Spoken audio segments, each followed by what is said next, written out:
I'm gonna start this story at the most dramatic part, because that's what you do when you want people to actually pay attention. So there's Moses, standing at the edge of the Red Sea with an entire army chasing him, and thousands of people behind him going, Moses, we're kinda trapped here.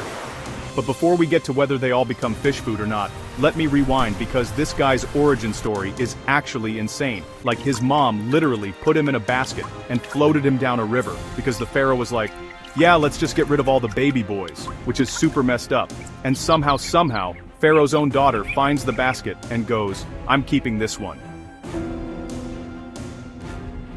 So Moses grows up as a prince in the palace of the guy who wanted him dead in the first place. Fast forward a bunch of years, and Moses sees an Egyptian guard beating up an Israelite slave, and he's had enough.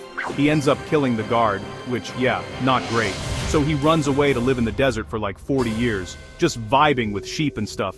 Then one day he sees a bush that's on fire, but not actually burning, and God literally speaks to him from it. I mean, if a burning bush started talking to me, I'd probably freak out. But God tells Moses, hey, go back to Egypt and tell Pharaoh to let my people go. Moses is like, me? Are you sure? I'm not even good at public speaking. But God's like, yeah, now go. So Moses goes back to Egypt and Pharaoh is not having it, like at all. So God sends 10 plagues and they escalate fast. First it's frogs everywhere, then gnats, then flies, and it just keeps getting worse. Darkness in the middle of the day, rivers turning to blood, the whole deal. The 10th plague is the saddest one, and finally Pharaoh breaks and says fine, leave. But then, classic Pharaoh move, he changes his mind and chases them with his entire army. They get to the Red Sea and everyone's panicking, but Moses raises his staff and the sea just splits down the middle. They walk through on dry ground with walls of water on both sides, which is absolutely wild, and when Pharaoh's army tries to follow, the water comes crashing back down.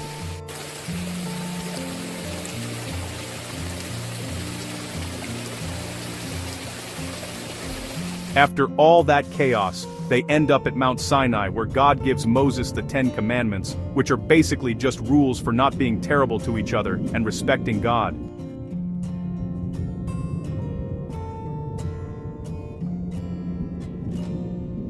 From floating in a basket as a baby to leading an entire nation out of slavery and getting divine laws on stone tablets, Moses had probably the most eventful life of anyone ever, and that's the story.